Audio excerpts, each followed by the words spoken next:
महाराज जी, जैसे सारे प्रारब्ध लगता है पत्नी आने के बाद ही शुरू होते हैं। इससे पहले अगर अगर ऐसा होता तो अब बाबा जी लोग बच जाते प्रारब्ध से। अगर अगर प्रारब्ध पत्नी आने से होता तो हम लोगों की तो पत्नी आई नहीं, हम लोग बच। जनरली आप किसी से भी पूछे तो लगेगा इसके पहले का जीवन बिल्कुल ठीक था, उसके बाद जैसे ही हुआ सारे प्रारब्ध शुरू हो गए। बाबा जी से पूछो तो लगता है गृहस्थी का जीवन बहुत सही है। कम से कम रसोई में बैठ के गरम गरम रोटी तो मिलती है यार तुम्हें। कम से कम अपने दुख सुख की बात तो आप किसी से कह सकते हो। यहाँ किससे बात करें? परमात्मा के सिवा कौन है? अंदर से जो परमात्मा से रस मिले तब तो बात सही। अगर परमात्मा से रस नहीं मिला तो बड़ा शुष्क और कठोर जीवन होता है। माता पिता भाई बंधु परिवार रिश्ते नाते सबको काट करके और भगवान के मार्ग में चल रहे हैं और भगवदानंद मिला नहीं, काम क्रोध जला रहे हैं, ना काम भोग सकते हो और ना कोई मोह, ना कोई अपना, ना कोई। बड़ा कठिन मार्ग है। निकल गए तो निकल गए, फिसल गए तो फिसल गए। तो यह नहीं अगर पत्नी दुख का कारण होती तो जितने बाबा जी है सब परम सुखी हो जाते। ऐसी प्रारब्ध क्यों इनको लगता? नहीं लगता? हाँ, ऐसा नहीं है।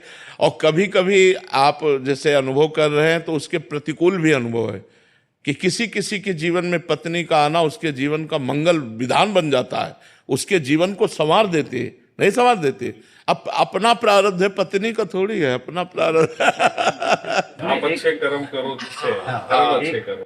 गांव में एक कहावत थी, बिना पुरबुले के कर्मन के मिले न सहोदर नार। मतलब जो सुंदर सुख प्रदान करने वाली, जैसे अपने भाई बहन है जितना प्यार है इससे कई गुना बढ़कर के प्यार देने वाली जो पत्नी है वो बिना पुरबुले के कर्मन के, पूर्व के कर्मों के बिना नहीं प्राप्त होते। अगर पूर्व का बहुत अच्छा कर्म है तो हमको जैसे सहोदर अपने भाई बहनों से सुख मिलता है, ऐसे वो विश्वास पूर्वक। अब आज तो विश्वास बड़ा डगमगा रहा है, नहीं डगमगा रहा है। तो प्रारब्ध भोग अपना और स्वभाव उसका। महाराज जी, क्या दोनों तरफों से है, एक तरफा नहीं है। कुछ बहुत सारे प्रश्न ऐसे पढ़ते हैं आपके आगे तो प्रस्तुत उतने ही हो पाते हैं समय के अभाव से। पत्नियां ही बहुत दुखी हैं, फिर कभी पति बहुत दुखी हैं। तो महाराज जी दोनों तरफ से कर्मों का प्रारब्ध है, मतलब उसमें कोई ऐसा नहीं कि किसी एक तरफ से ही है। काफी सारी ऐसी हैं, पत्नी सही मार्ग पे चलना चाह रही है, पति शराब पी के घर आ रहा है, क्या कैसे चलेगा वो? तो वैसे ही पत्नियां तो ये बात पत्नी भी कह सकती कि अगर जिंदगी में दुख का कारण है तो पति है। मोहित जी। श्री हरिवंश प्रभु। श्री हरिवंश महाराज जी। महाराज जी, पूर्व प्रारब्ध को खुशी खुशी सहन करना या उनके लिए दुखी होना चाहिए? ऐसा बुरा प्रारब्ध आता है कि एक बात ही सुहाई देती, क्या प्राण त्याग दूं इस समस्या से बचने के लिए? ऐसा भी प्रारब्ध आता है। उस समय केवल भगवान भगवान हरि स्मृति सर्व विपद विमोक्षणम। भगवान का स्मरण, भगवान का भजन उस समय साधक को बचाता है जब बुरा प्रारब्ध आता है।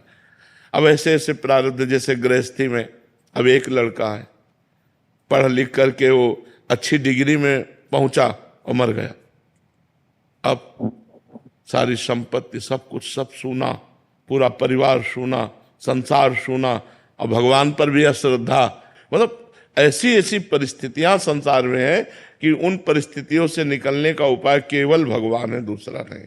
अगर भजन नहीं है तो परिस्थितियां मिटिया मेट कर देंगी। ऐसी भी परिस्थिति आती है। तो इसलिए हमें लगता है सुख और दुख, सुख सह जाए अभिमान ना आवे और दुख सह जाए हम उसमें नष्ट ना हो, ये भजन से बल मिलता है। और ये सबके जीवन में सुख और दुख दोनों आते हैं, इसलिए सबको भजन करना चाहिए।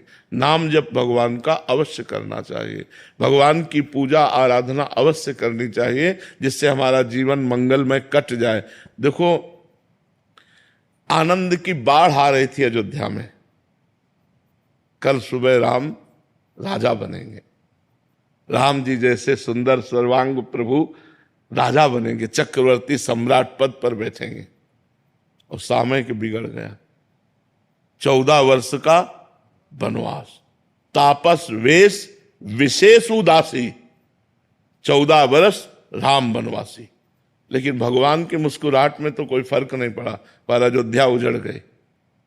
दशरथ जी के प्राण चले गए, माताएं विधवा हो गईं, पूरी अयोध्या राम जी के वियोग में 14 वर्ष ऐसी उदास, ऐसे खिन्न कि भोजन अच्छा न लगता।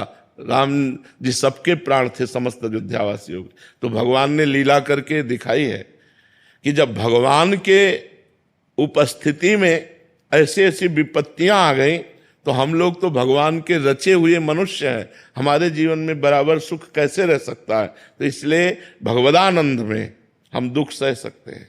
तो भगवान का जब नाम जप करेंगे, अच्छे आचरण करेंगे तो हमारी बात बनेगी, नहीं तो ये संसार बहुत दुखमय है। पता नहीं आपको दिखाई देता है कि नहीं। सबसे बड़ा दुख है कि हम कब मर जाएं, भरोसा नहीं। और मर गए तो लड़का बच्चा परिवार मकान दुकान बैंक बैलेंस सब यहीं पड़ा है। सबसे बड़ा डर वही है। हाँ वही, मतलब कि कब मर जाए कोई भरोसा नहीं। तो इसलिए हर समय राधा राधा राधा नाम जप करें तो हमारा अगर